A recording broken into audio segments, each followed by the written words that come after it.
In the heart of Yellowstone's untamed wilderness stood the Grand Fountain Hotel, a beacon of elegance and luxury in the summer of 1900.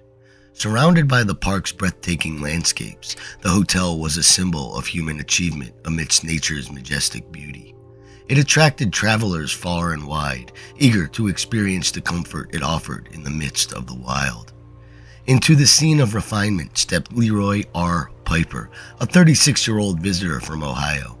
With a demeanor quieter than the lively guests around him, Piper seemed almost an enigma. His eyes held a depth that suggested a man on a quest, not just through the vast park, but perhaps a journey within himself. Yet no one could have guessed his arrival at the Fountain Hotel would soon weave his name into one of Yellowstone's most enduring mysteries. Inside the walls of the Fountain Hotel, luxury reigned supreme. Polished wooden floors shone under the warm lights of chandeliers, while guests with their finest attire filled the grand hall with laughter and animated discussions. They shared tales of the day's adventures, from sightings of bison herds to the mesmerizing eruption of geysers, creating a lively atmosphere of excitement and wonder. Amid this vibrant social scene, Leroy R. Piper made his entrance, his presence contrasting with the exuberance around him. With a quiet grace, he navigated through the crowds, a solitary figure among groups of animated guests. His demeanor was reserved, almost reflective, as if he were a silent observer to the festivities rather than a participant.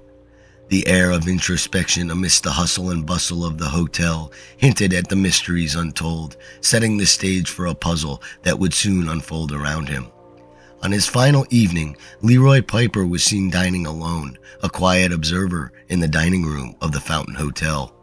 He ate as if memorizing every detail of his surroundings. After his meal, he purchased a cigar, a simple act that marked the beginning of a profound mystery. With the cigar in his hand, Piper stepped out into the night, leaving the warmth and light of the hotel behind for the cool, starlit wilderness of Yellowstone National Park.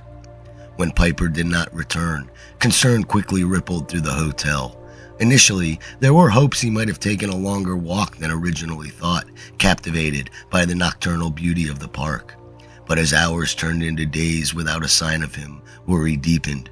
A search was organized, with hotel staff and volunteers combing the nearby woods and meadows, calling out his name and hoping for a response.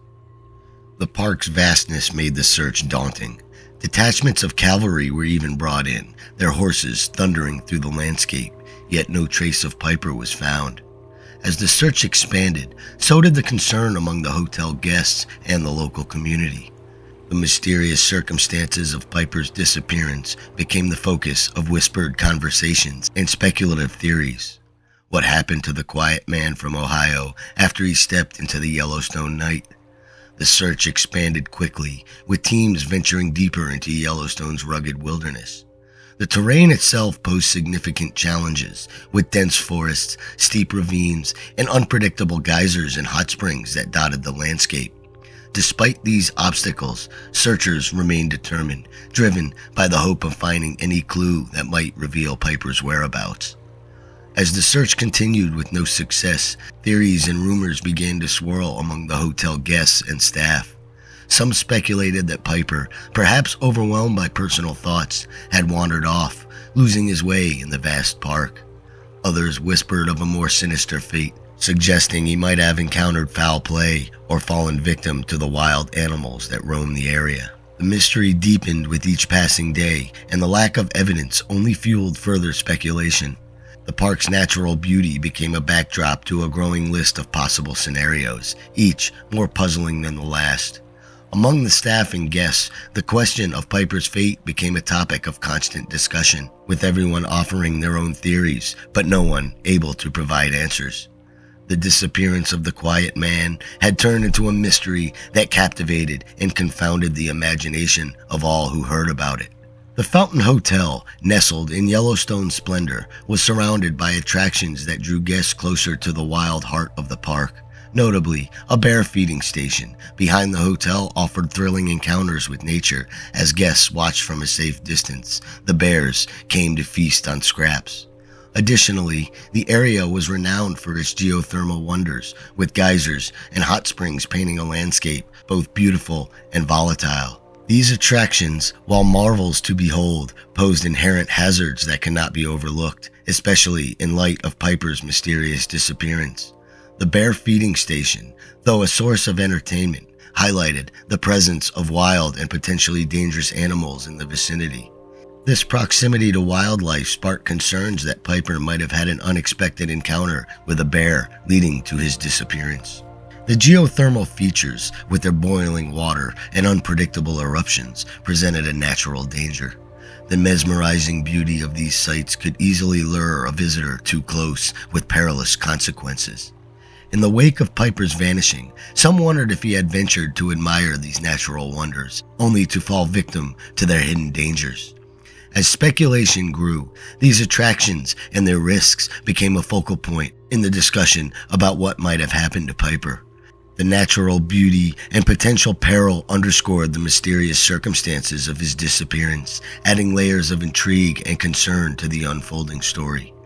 Following Leroy R. Piper's disappearance, the Fountain Hotel's once vibrant atmosphere shifted to one of unease and whispering curiosity. The lively conversations and laughter that had filled the grand halls and dining room were now tinged with the hushed tones of speculation and concern. Guests moved with a newfound wariness, their thoughts occupied by the unsolved mystery of the man who vanished into the night. Piper's room, left exactly it was before he stepped out, became a silent testament to the mystery. The bed, untouched since that evening, and his belongings scattered as if he would return at any moment, served as a haunting reminder to all those who passed by. The hotel staff, respecting the gravity of the situation, preserved the room's state, allowing no one to enter. It stood as a sort of shrine over a frozen moment in time, embodying the unanswered questions surrounding Piper's fate. This change affected everyone at the Fountain Hotel. Guests whispered their theories and rumors among themselves, while staff members shared concerned glances, all feeling the weight of the mystery that had taken over their once peaceful retreat. The disappearance of Piper had cast a shadow over the hotel, transforming it from a place of escape and wonder to a setting of enduring mystery. The search for Piper extended beyond the immediate vicinity of the Fountain Hotel, reaching to the furthest corners of Yellowstone Park. Despite the exhaustive efforts, which included combing through dense forests, navigating the rugged terrain, and scrutinizing every potential clue, the search parties came up empty-handed. No evidence of Piper's whereabouts ever emerged, deepening the mystery and frustrating those involved. As the search expanded, so too did the theories about what might have happened to Piper. Some suggested he might have accidentally fallen into one of the many geothermal features, a tragic misstep, leaving no trace behind. Others speculated about a possible criminal element, suggesting Piper could have been the victim of foul play, a theory supported by the absence of any clues or witnesses. Speculative theories also circulated, ranging from the idea that Piper, seeking solitude, had intentionally vanished into the wilderness to start anew, to other notions involving wild animals or even supernatural explanations. Each theory, while differing in details, underscored the collective need to make sense of the unexplainable disappearance. As speculation mounted, the mystery of what happened to the quiet man from Ohio continued to captivate and confound, becoming a haunting element of Yellowstone National Park's history and lore. Years after Leroy R. Piper's disappearance, the grandeur of the Fountain Hotel eventually faded into history. By 1916, the once bustling hotel had closed its doors, and in 1927, it was demolished, leaving behind only memories and stories. Among these tales, Piper's vanishing act remained one of the most captivating, a mystery that has lingered in the shadows of Yellowstone's past, untouched by time. Leroy R. Piper's story has left an indelible mark on Yellowstone's history and the experiences of those who visit. It has become a testament to the park's capacity to awe and also to mystify, offering a narrative that compels as much as it warns. Visitors are drawn not only to Yellowstone's natural wonder, but also to the stories and mysteries embedded in its landscape, with Piper's tale being among the most compelling. Reflecting on the nature of unsolved mysteries, Piper's disappearance underscores their profound impact on our collective imagination. These stories, particularly ones as enduring as Piper's, resonates through time, offering endless possibilities and inviting speculation. They remind us the limits of our understanding and the allure of the unknown. In the vastness of places like Yellowstone, mysteries such as Leroy Piper's not only endure, they become a part of the fabric, intriguing new generations and keeping the spirit of exploration and wonder alive. David Milton Crouch, a 27-year-old from Stevensville, Maryland, was not just any cycling enthusiast. Alongside his wife, he transformed his passion for bicycles into a thriving business, owning a local bike shop where both dreams and two-wheeled adventures were daily realities. Their lives, intertwined with the joy of cycling, epitomized a dream come true for many. David's life, deeply rooted in the love for the open road and the freedom it offered, was a testament to pursuing one's passion with vigor and dedication. However, the serene and fulfilling life David led took an unexpected turn on August 31st of 1997. On that breezy autumn day, David set out from his home, unknowingly for the last time, embarking on a hiking and fishing expedition far from the familiar landscapes of Maryland. The destination was the Bridger-Teton National Forest in western Wyoming, a vast wilderness spanning over 2,000 miles from his doorstep. This was a place of rugged beauty and untamed nature, far removed from the cycling trails and community he knew so well. David, along with 3 friends and a guide, ventured into the heart of this wilderness, seeking adventure amidst its towering peaks and serene lakes. Yet, what was meant to be a journey of exploration and camaraderie swiftly veiled into a mystery that has perplexed many to this day. As the group navigated the sprawling expanse of the forest, David became separated from his companions.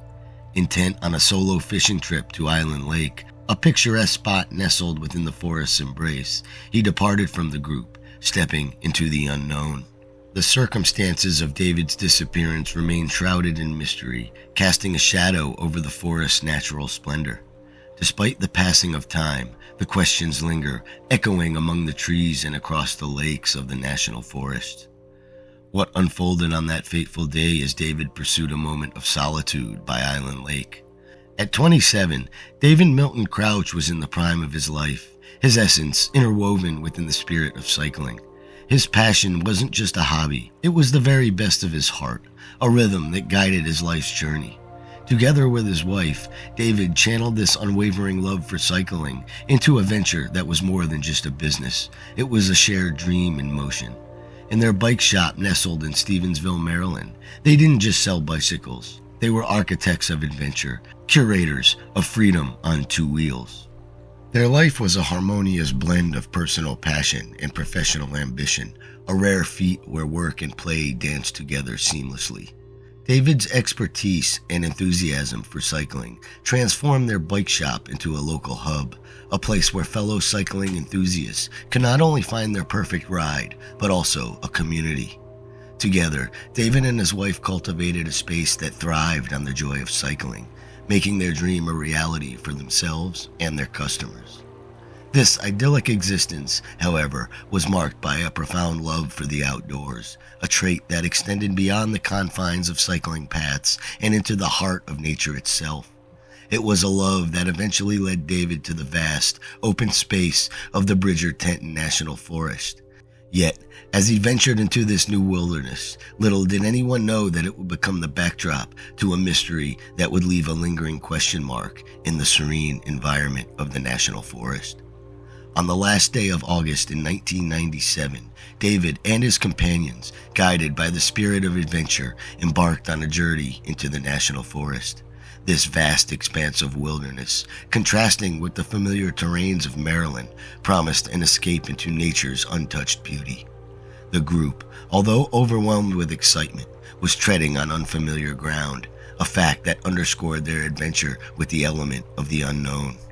As the day unfolded, David, ever the enthusiast for new experiences, felt a pull towards Island Lake, a serene spot known for its fishing potential. Armed with nothing but his fishing rod, he decided to split from the group for a solo expedition.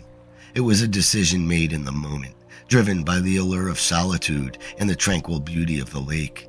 However, David's spontaneous venture was marked by a critical oversight. He had left behind his survival gear, venturing into the wilderness, unprepared for what lay ahead. The hours passed, and as the sun began to set, a sense of unease settled over the group. David had not returned. What started as a day filled with anticipation and joy slowly morphed into a situation fraught with concern. The realization that David was missing catalyzed his friends into action. They retraced their steps, scouring the paths they had taken, in hopes of finding any sign of their missing friend. The forest, vast and indifferent, offered no clues, only deepening the mystery of David's whereabouts. By the following morning, with David still missing and the night's cold having claimed the forest, the gravity of the situation was undeniable. The Sublette County Sheriff's Office was alerted, and what ensued was a search operation that saw the mobilization of local search and rescue teams. The forest, once a backdrop for adventure, became the focus of a determined search effort. Teams combed through the wilderness, driven by the hope of finding David safe. Yet, as days turned into nights and back into days, the forest remained silent, keeping the secret of David's disappearance within its vast embrace. The search, extensive in its scope, brought together a community united in concern, but was met with the harsh reality of nature's profound and puzzling silence. In the wake of David's disappearance, the National Forest became the epicenter of an exhaustive search operation. The mission to find David saw the deployment of resources on a scale seldom seen. Helicopters beat the air above, their blades slicing through the silence of the forest, while search teams on foot navigated the treacherous underbrush below. Dogs, trained to seek out human scents, were let loose, with their keen noses hopeful of picking up a trail left by David. The community, both local and beyond, watched and waited, their collective breath held in anticipation of any new news. The challenges facing the search teams were formidable. The terrain of the Bridger-Tenton National Forest is as beautiful as it is unforgiving. Vast swaths of lands with rugged peaks and deep valleys, making the task of searching not just difficult, but also perilous.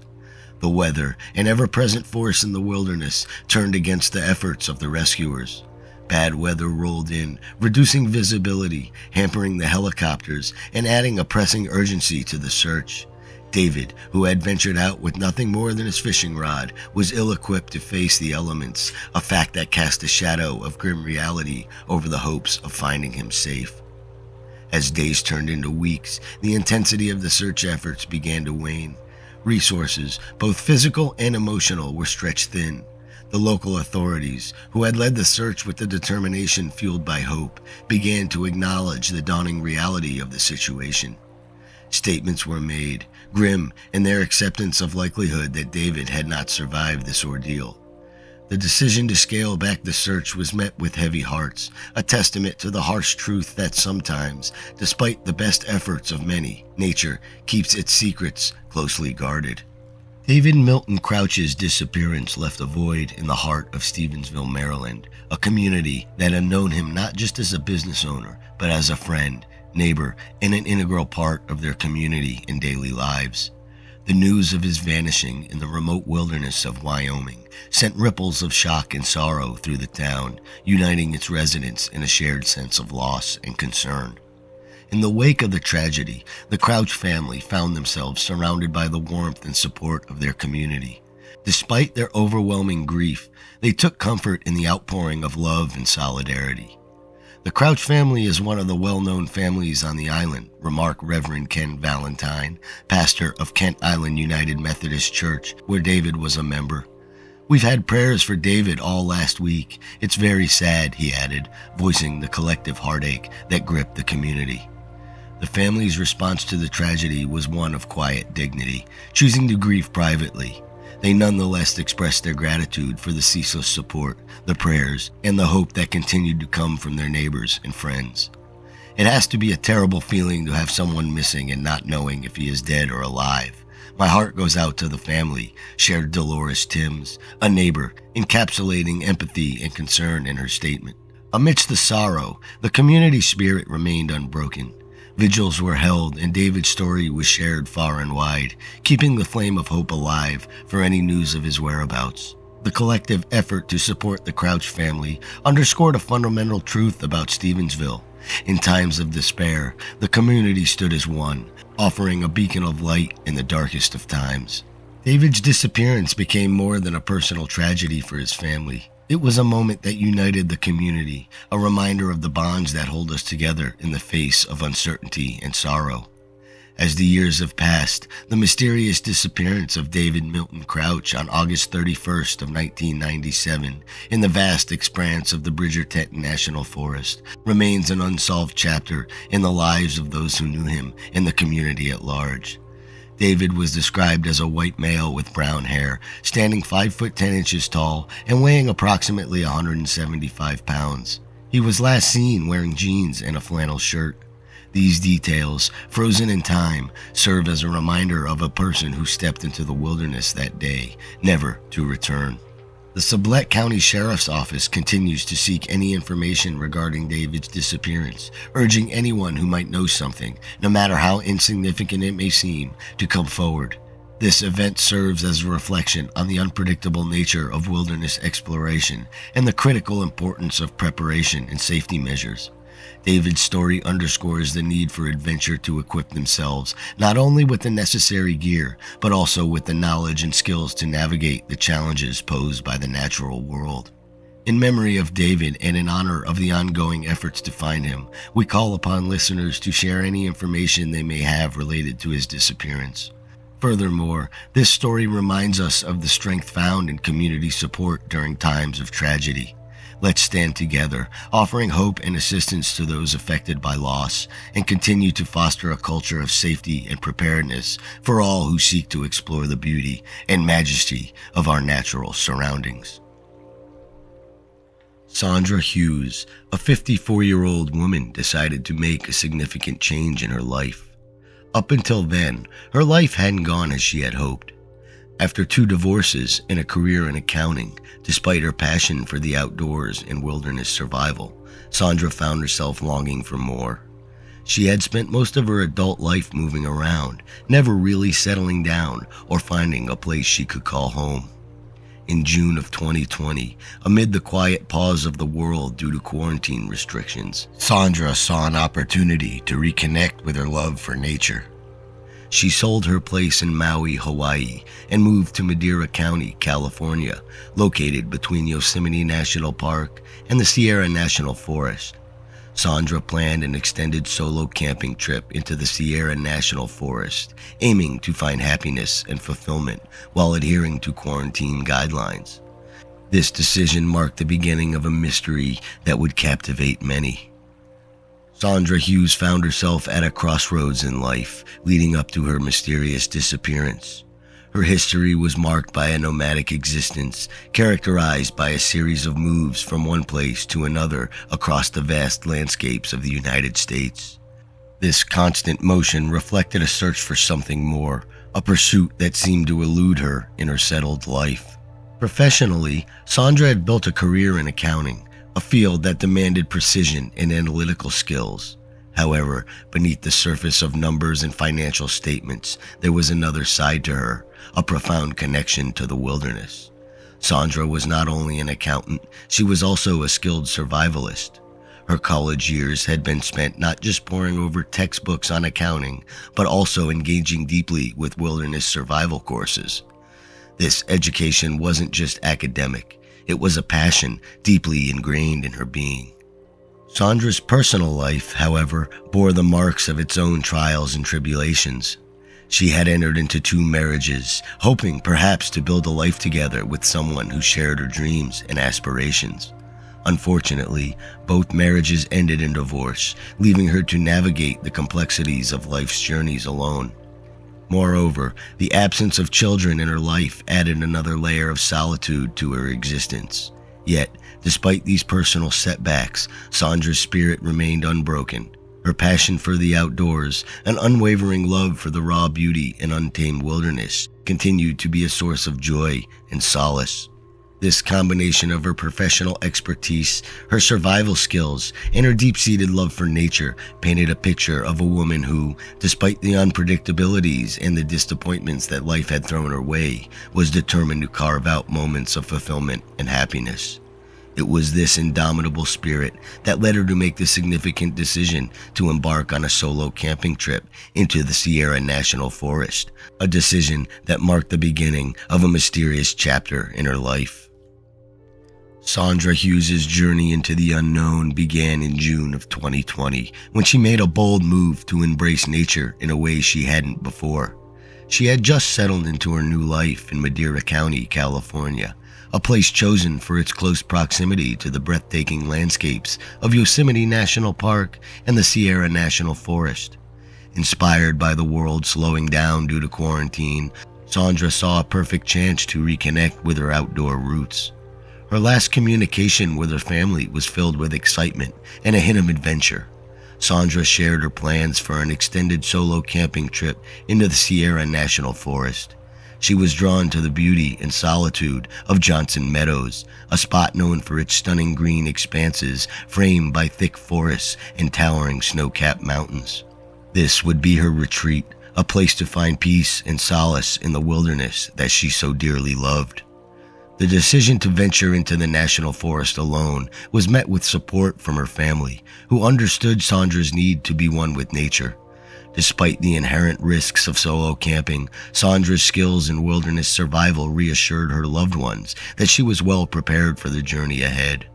Little did they know this would be the last time they would hear from her, as Sandra set off into the forest, eagerly anticipating the tranquility and fulfillment that awaited her in Johnson Meadows.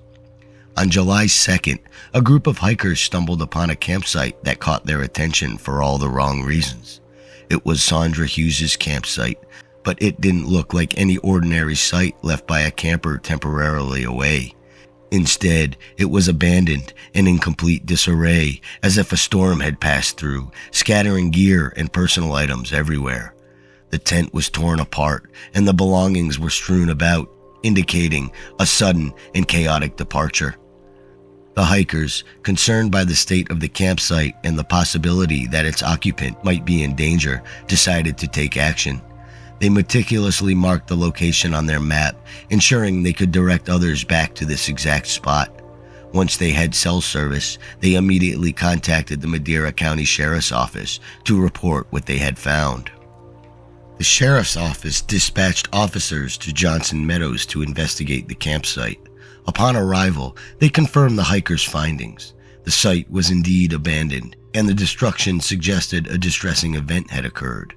Among the scattered items, they found identification belonging to Sandra Hughes, confirming her as the campsite's occupant and raising urgent concerns for her safety and whereabouts. An extensive search operation was launched to find her. Law enforcement, alongside a group of volunteers, combed through the vast expanse of the Sierra National Forest. They covered ground on foot, utilized sniffer dogs, and even deployed helicopters to broaden the search area. Despite their efforts, Sandra remained elusive, with no clear signs pointing to her whereabouts. However, during this tense time, there were reported sightings of Sandra that added layers of mystery to her disappearance. Witnesses described seeing a woman matching Sandra's description, distinctive because of her blue hair, appearing out of place and disoriented in the wilderness. In one sighting, she was described as barefoot, wearing a black shirt and blue jeans, with a noticeable bruise on her face. This description matched Sandra's last known appearance, yet her behavior seemed unusual. She did not signal for help or indicate that she was in distress, leaving witnesses confused and concerned. Adding to the complexity of the search was the discovery of Sandra's vehicle in a ravine several miles from where her campsite had been found. The car appeared to have crashed, rolling down an embankment off a winding forest road. There was no blood found inside the vehicle, which left questions about whether Sandra had been injured in the accident. Like her campsite, personal items were scattered all around the vehicle, suggesting someone had rummaged through it after the crash. This discovery deepened the mystery, raising more questions about the events leading up to and following Sandra's disappearance. The unexpected discovery of Sandra's sleeping bag near the remote Spotted Lake in Yosemite National Park added another layer to her already mysterious disappearance. Found a considerable distance from both her destroyed campsite and where her vehicle had met its unfortunate end in a ravine, the sleeping bag's location was a crucial clue that seemed to defy simple explanation.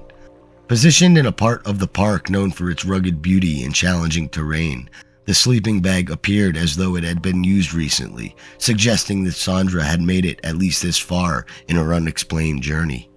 This sequence of discoveries, starting from her initial campsite in the Sierra National Forest to her car in the ravine and now the sleeping bag near Spotted Lake, drew a puzzling line across the map. Each point seemed to suggest a deliberate, albeit perplexing, northward trajectory through some of the most unforgiving wilderness areas in California.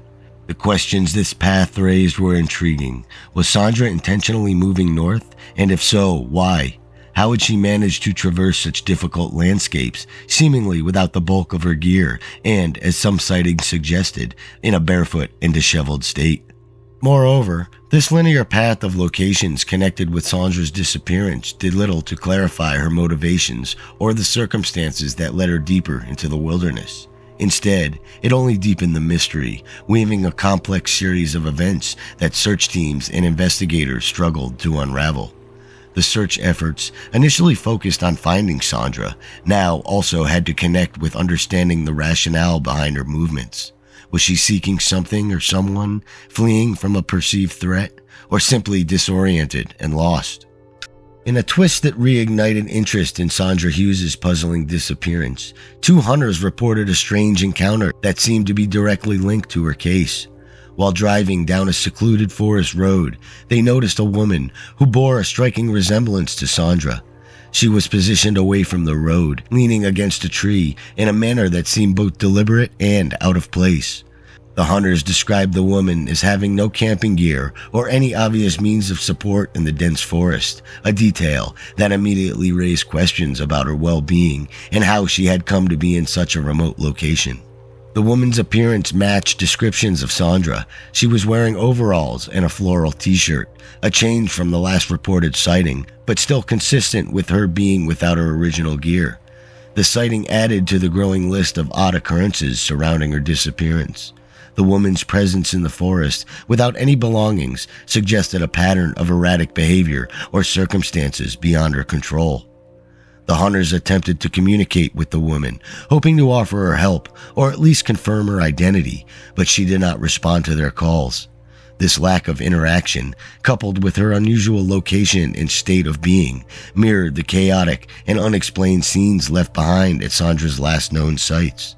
Despite the hunters' attempts to unravel the situation, the woman's identity and circumstances remained unclear, further complicating this already mystifying case. In another chilling development, the Gorba family shared a haunting experience that added a perplexing layer to the mystery of Sandra Hughes. While on a drive in the Sierra National Forest, their 3-year-old son, Caden, began speaking to someone invisible to everyone else. Caden insisted there was a woman outside, needing help. This claim startled his parents, especially when he described the woman as lying face down with her legs up in the air, suggesting a dire situation. Caden's description of the woman was eerily specific. She wore a black shirt, blue jeans, and had blue hair. This matched the previous descriptions of Sandra Hughes, capturing the attention of both the family and later of law enforcement. The detail about the blue hair, in particular, was a significant clue linking the child's claim directly to Sandra. The Gorba family, deeply unsettled by Caden's assertions, promptly left the area. They later shared their story, which quickly caught the attention of the authorities. Law enforcement took Caden's claim seriously, especially given the specificity of his description and its alignment with Sandra's last known appearance. This led to a renewed interest in the area described by Caden, as officials and the family grappled with the eerie possibility that the young boy might have seen Sandra, or at least an apparition of her, when no one else could. The disappearance of Sandra Hughes remains an unsolved puzzle, weaving together a series of strange events and sightings into a mystery that has yet to be unraveled. Despite extensive search efforts and the peculiar details brought forth by witnesses and even the child, Sandra's fate and whereabouts remain unknown. Her journey, which began as a quest for solitude and connection with nature, has turned into a haunting tale of disappearance and intrigue.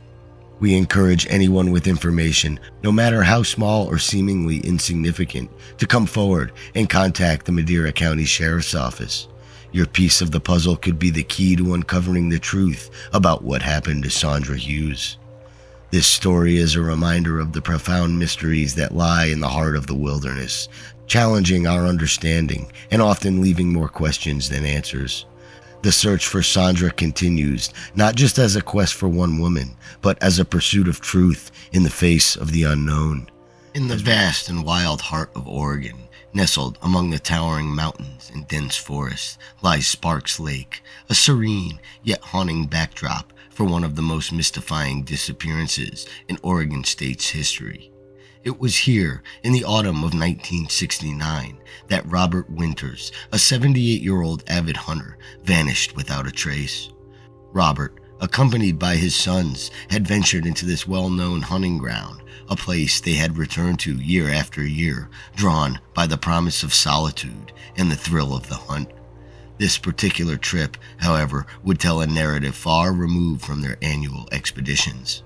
As the leaves turned and the chill of fall began to settle over the landscape, Robert set out with his rifle and his knowledge of the wild, embarking on what was supposed to be a day like any other in the great Oregon outdoors. But as the hours ticked by and night began to fall, it became clear that something had gone profoundly wrong. Robert did not return to camp, igniting the onset of a search that would span seasons and capture the attention of locals and beyond. The mystique of Sparks Lake, with its panoramic views and rugged terrain, transformed from a scenic hunting locale to the center of an enduring puzzle.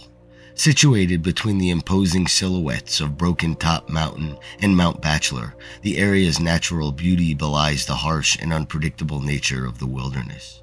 It's a place where elements converge, landscapes clash, and beauty mingles with danger, setting a dramatic stage for Robert's inexplicable disappearance.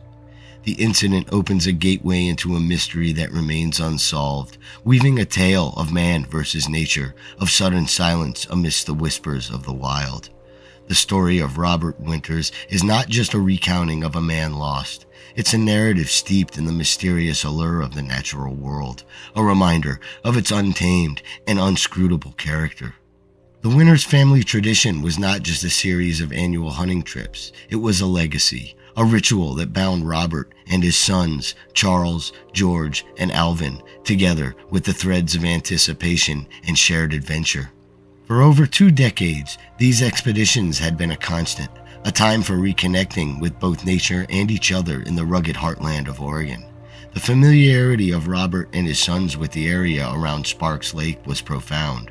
The trails, the best spots for camping, and where the game was likely to roam were all knowledge passed down and honed over years of experience. This deep understanding of the landscape makes Robert's disappearance all the more baffling. How could a man so in tune with the wilderness, so aware of its dangers, simply vanish without a trace? The very familiarity that should have safeguarded Robert seemed to betray him, as the wilderness he knew so well cloaked its secrets tightly, leaving no trace of his fate. The landscape of Sparks Lake, beloved and well-trodden by the Winters family, transformed from a setting of yearly reunions into the backdrop of an unfathomable mystery. On the crisp morning of October 8, 1969, the Winters family camp was alive with the routine bustle of preparation. It was a day like many others they had seen before, a moment suspended in the chill of autumn, teetering on the cusp of another hunting adventure. Robert, with the ease of someone embarking on a familiar journey, set off from the camp, rifle in hand, a casual farewell hanging in the air. It was a normal departure, set among the sprawling beauty of Oregon's wilderness. The sky overhead was a vast expanse of clarity, but the air carried a whisper of change, hinting at the weather's fickle nature. As the day unfolded, the sun traced its arc across the sky, unmarred by the clouds that would later gather. Robert's absence, as first noted without concern, grew heavy with significance in the hours that waned. The routine expectation of his return by dusk morphed into a growing unease. The light faded, painting a shadow deeper into the forest, and Robert did not emerge from the embrace of the wilderness. The family's initial concerns were amplified as darkness fell upon the camp, and a silence, thick with worry, settled over them. Nature seemed to respond in kind as the first signs of heavy snowfall began to accumulate, whispering through the trees and blanketing the ground in a swift, cold shroud. This unexpected weather transformation added a layer of urgency to their worry. The benign environment they had welcomed in the morning had turned treacherous, complicating any efforts to search for Robert. The night passed with no sign of him, the family's anxiety mounting against the backdrop of an increasingly impenetrable wilderness. The serene setting of their annual hunting trips had, within mere hours, spiraled into the stage of a perplexing mystery, a loved one lost to the forest, with nature cloaking his steps in snow and silence. As concern for Robert Winters turned into tangible fear under the cloak of night, his family wasted no time in reaching out for help. The authorities were notified, ushering in the commencement of a search and rescue operation that would soon swell in scale and intensity. The family's call for assistance echoed across the community, rallying a collective effort to uncover Robert's whereabouts. Yet, as volunteers and officials mobilized, the weather emerged as an unforeseen adversary. The snow, which had begun as a whisper in the darkness, grew into a relentless storm, laying down a thick blanket that obscured tracks and transformed the landscape into a monochrome maze. The worsening conditions threatened visibility and accessibility, presenting a daunting obstacle to the rescuers' endeavors. In response to the urgency of the situation, the search efforts expanded rapidly. A diverse assembly of search parties took to the ground, each step forward a defiance against the snow's silence. Tracking dogs, with their keen senses, were enlisted in the hope that they might succeed where human eyes had failed. Helicopters were also called into service as they buzzed overhead, their pilots peering down through the wintry veil in search of any sign of Robert. It was from one of these aerial vantage points that a glimmer of hope emerged, tracks spotted near Soda Creek, a silent testament to Robert's passage. However, this discovery was far from a resolution. The tracks, though a tangible clue, led the searchers through a challenging terrain that had tested both their resolve and their resources. The area around Soda Creek, rugged and untamed, became the focal point of an intensified search. Yet, as the rescuers navigated the harsh landscape, the mystery only deepened. The tracks, a fragile thread in the vast tapestry of the wilderness, eventually faded, leaving no further sign of Robert's fate. Despite the dedication of those involved, their efforts of the search was met with more questions than answers, the mystery of Robert's disappearance compounded by the very nature that he had so loved. Robert Winters' disappearance took a turn toward the profound when, in the warmth of the following summer, a hiker stumbled upon a clue that had eluded the searchers through the cold months. Dr. Jack Crosby, exploring near Soda Creek just beneath the line where the trees give way to the sky, found objects silently resting on the ground. These were no ordinary items. They belonged to Robert, the man who had vanished into the whispering wilderness. Among the discoveries were Robert's hunting gear, glasses, and a piece of clothing, each item a silent sentinel of his last known moments. Strikingly, amidst the belongings that spoke of a life once lived, there was a palpable absence. Robert himself remained missing, with no trace of his physical presence to be found. The sheriff's department promptly responded, conducting a thorough examination of the site where Dr. Crosby made his find. What they encountered only deepened the mystery. The condition of the clothing, laid out as if to mark the end of a journey never completed, was perplexing. There was no disarray, no signs of a violent struggle or attack from an animal. Instead, the garments appeared to have been removed with deliberation, placed beside Robert's rifle, which leaned against a tree as if standing guard. Deputies Mel Newhouse and Norman Thrasher, tasked with investigating this curious scene, found themselves confounded by the evidence before them. The lack of any remains, coupled with the orderly condition of Robert's belongings, painted a picture that defied simple explanation. It was as if the wilderness itself had chosen to keep its secrets, swallowing any trace of Robert Winters, but leaving behind these few, silent witnesses. The discovery of the belongings raised more questions than answers, leaving the sheriff's department and the Winters family grappling with the undiminished mystery of Robert's fate. In the wake of Robert Winters' disappearance, a number of theories and speculations began to weave itself through the community and beyond. People pondered over dinner tables and in quiet corners of coffee shops, each theory attempting to pierce the veil of the mystery that the wilderness had drawn around Robert's fate. Some poised that Robert had succumbed to the harsh environmental conditions, perhaps losing his way in the sudden snowstorm that had blanketed the area.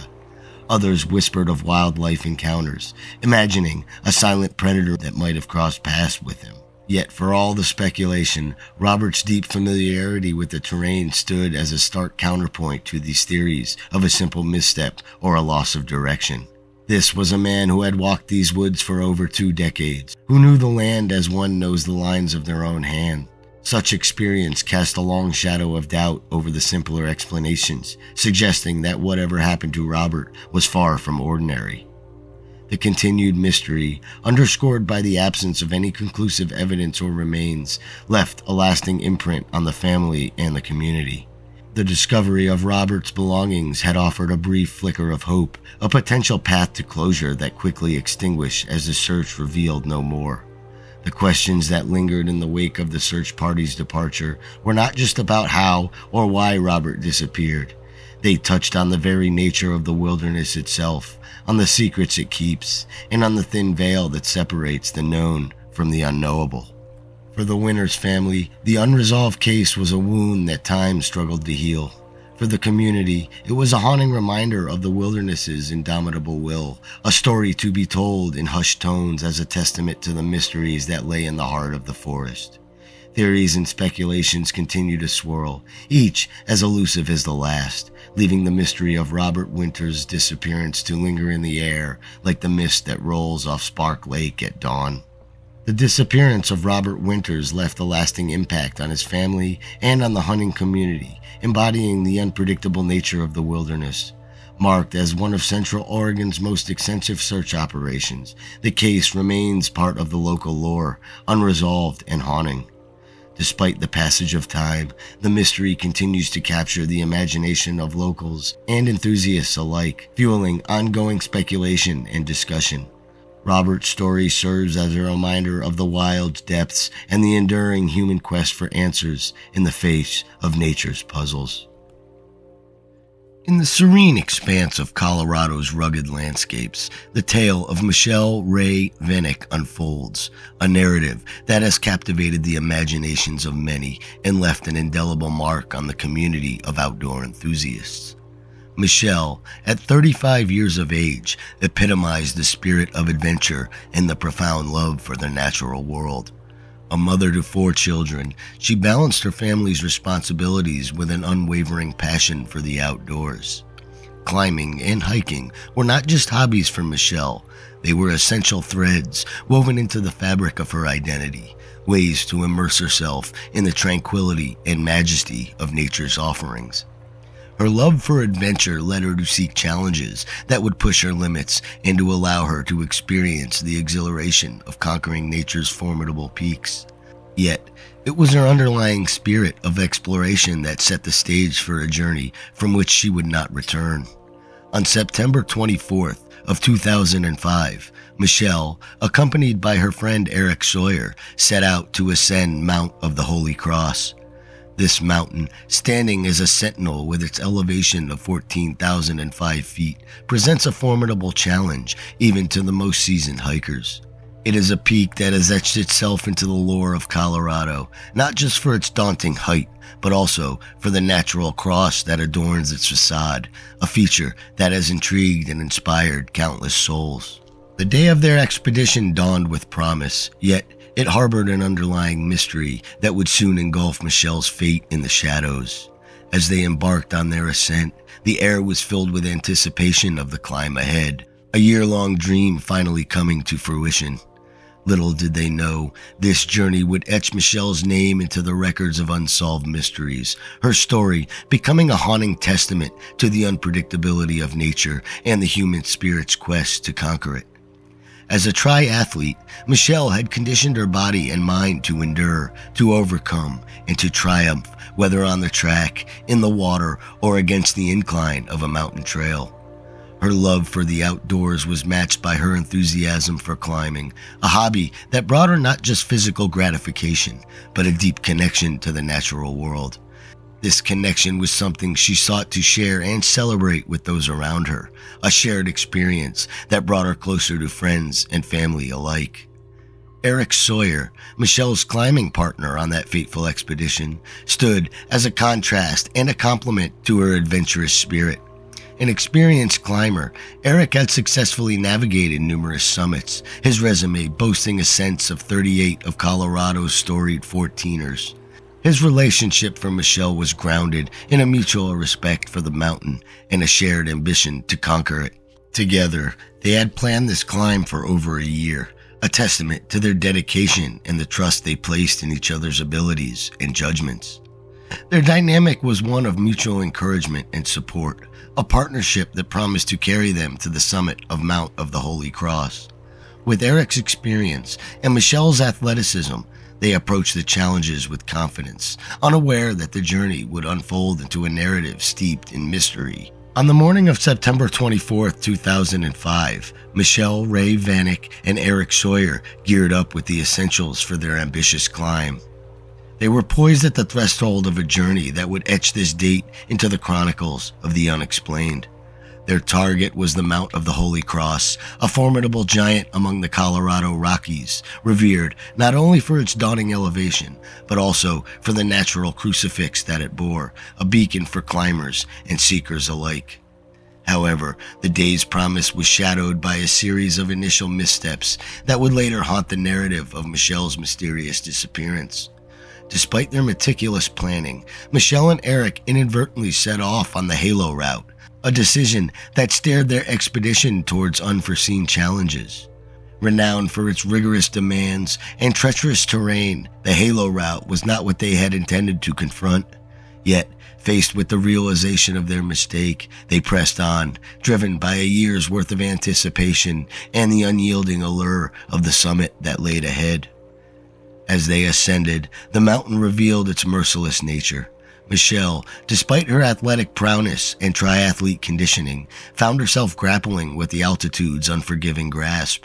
The thin air began to exact its toll, manifesting in headaches and a fatigue that clung to her steps, each breath becoming a battle for equilibrium. The pair reached a critical juncture when, just 400 yards from the summit, the mountain's invisible weight became insurmountable for Michelle. With the peak almost within reach, she made the harrowing decision to halt her ascent. Her body and spirit had given in to the altitude's relentless force. Eric, faced with his partner's distress and the summit's call, found himself at a crossroad of loyalty and ambition. After a moment of contemplation, he chose to pursue the final stretch alone, leaving Michelle to wait amidst the boundaries that speckled the mountain's face. The decision marked the last known sighting of Michelle, a moment frozen in time, where words and glances were exchanged, unaware of their finality. Eric pressed on to the summit, leaving behind not just Michelle, but the last known evidence of her presence on the mountain. The silence that followed was profound, preserving its secrets with Michelle's fate within its embrace. As Eric ascended the remaining distance, the mystery of what lay ahead was overshadowed by the mystery of his friend that he left behind. As Eric descended from the summit, the triumph of reaching the peak was swiftly overshadowed by a growing sense of unease. The agreed-upon rendezvous spot, where he expected to find Michelle waiting, was hauntingly empty. His calls for Michelle, carried by the wind, met with no response but the mountain's indifferent silence. With each step that failed to reveal her presence, Eric's concern deepened into alarm. The realization of Michelle's absence spurred him into immediate action, retracing their path in a frantic search that only confirmed his worst fears. Michelle had vanished. The gravity of the situation prompted Eric to alert the authorities, setting into motion a search and rescue operation that would quickly escalate into one of the largest in Colorado state history. Within hours, the serene wilderness of Mount of the Holy Cross became the epicenter of a massive human effort to unravel a mystery that the mountain seemed determined to keep. Rangers, officers, and helicopter crews were deployed. The community's response was overwhelming, with hundreds of volunteers joining the search, driven by a collective resolve to bring Michelle home. Despite the extensive resources mobilized, helicopters scouring from above, ground crews combing through the rugged terrain, and scent dogs tracing every possible trail, the mountain yielded no clues to Michelle's whereabouts.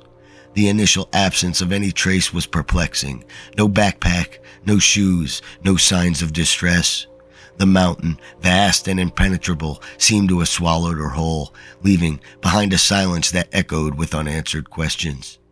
This bewildering lack of evidence only deepened the mystery of Michelle's disappearance, casting a shadow over the exhaustive efforts of the search team.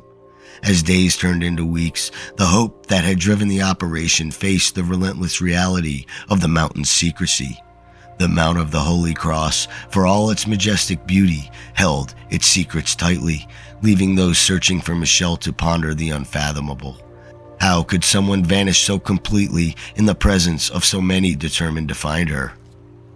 As the search for Michelle intensified, the mountain began to yield fragments of a narrative, each more mysterious than the last.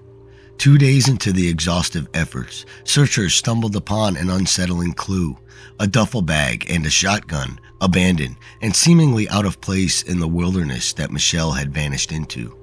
This discovery prompted a ripple of speculation among the search teams and the wider community, introducing a sinister undertone to the already mystifying circumstances of her disappearance.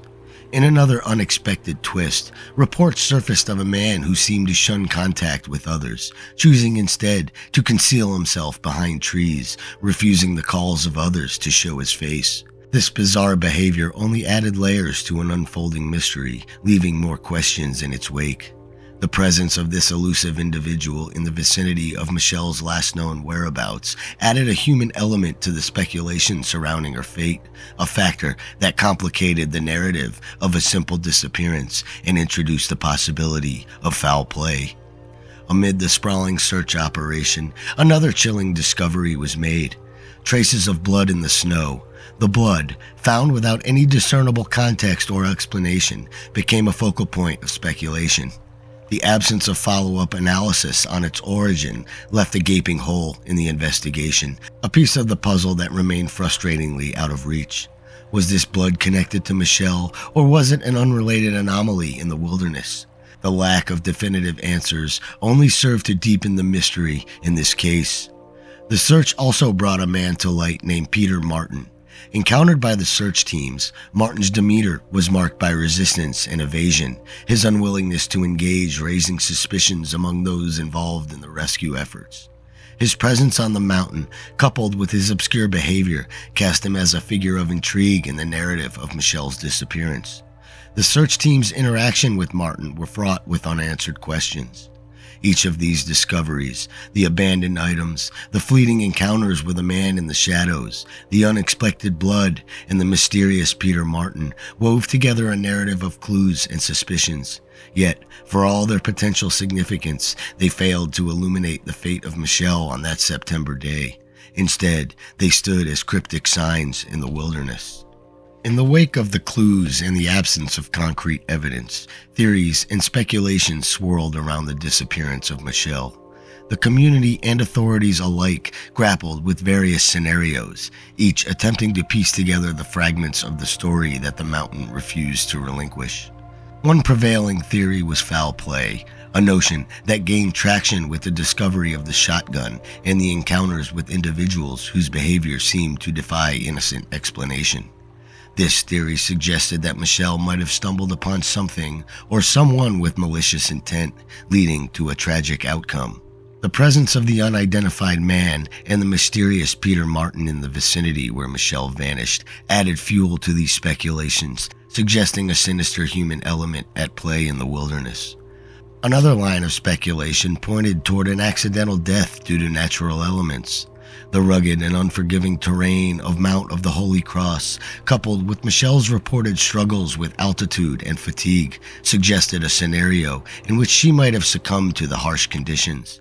This theory contemplates the possibility that Michelle, disoriented and weakened, may have fallen or suffered a fatal injury, her location obscured by the dense wilderness and the mountain's vast expanses. Investigators, sifting through the evidence and weighing the theories, lean towards the likelihood of Michelle encountering a fatal mishap caused by the natural challenges of the mountain. Without conclusive evidence, the narratives woven by community members, authorities, and the media serves as attempts to make sense of a situation that defies easy explanation. In a dramatic turn of events, nearly 2 decades after Michelle Rae Vanek vanished without a trace, a weathered hiking boot was discovered in the wilderness south of Vail, casting new light on the enduring mystery of her disappearance. The boot, identified as Michelle's, was found propped against a boulder, its leather ravaged by time and the elements, yet unmistakably hers, purchased just a day before her ill-fated hike. This solitary piece of evidence, the first tangible clue after years of speculation and search efforts, reignited interest in the case. For years, the prevailing theory suggested that Michelle, overcome by altitude sickness and exhaustion, might have strayed off course, leading to a fatal accident in an area far from the initial search zones. However, the location of the boot, found in an area where few venture, north of the summit and below a rocky slope, suggested a different trajectory entirely. This revelation has led to a reassessment of Michelle's likely path on the day that she vanished. It now appears that, contrary to the belief that she might have headed west after getting lost, Michelle likely ventured north, attempting to navigate her way back via a route that her and her climbing partner had not planned to take. The boot's location, far from the originally speculated areas, indicates that Michelle might have been trying to follow a trail-like feature down the mountain, mistakenly believing it to lead to safety. Instead, it led her into terrain that was, unbeknownst to her, seldom traveled and fraught with danger. The implications of the boot's discovery extend beyond the mere fact of its finding. They challenge the understanding of Michelle's movements and decisions in her final hours. Investigators now theorize that Michelle, disoriented and likely in a state of physical distress, inadvertently ventured into a perilous and isolated area of the mountain. This new understanding provides a critical piece of the puzzle in reconstructing the sequence of events that led to her disappearance, offering her family and those who have followed the case a semblance of closure, yet also deepening the mystery with new questions about her last steps. The effect of Michelle's disappearance extends beyond her immediate circle, touching the hearts of the wider community of outdoor enthusiasts and climbers. Her story intertwines love for the natural world with the imperative of caution and respect for its challenges. The story of Michelle Rae Vanek, marked by unresolved mysteries, continues to resonate, a somber testament to the allure and peril of the mountains that she loved. It beckons us not only to remember her, but also to learn from her story, to ensure that the spirit of adventure is always approached with an unwavering commitment to safety. In light of the ongoing mystery surrounding Michelle's fate, there is a continuous call to action for anyone who might hold information, however seemingly inconsequential. We encourage you to come forward, and the Eagle County Sheriff's Office remains the primary contact point for tips or insights that could lead to a breakthrough in the case. Their commitment to uncovering the truth stands as a beacon of hope for resolution and closure to what happened to Michelle. If you found this story as intriguing as I did, please don't forget to like, share, and subscribe to our channel for more content like this. Your support means the world to us and helps us keep bringing these stories to light. We'd love to hear your thoughts and theories on what might have happened to Sandra, so please leave your comments below. And if you really enjoy our free content and want to support our channel further, consider leaving a super comment for any amount. It's a great way to show your appreciation and helps me continue my work on more mysterious content. Again, thank you for being part of this community and for your support. Until next time, keep questioning and keep seeking the truth.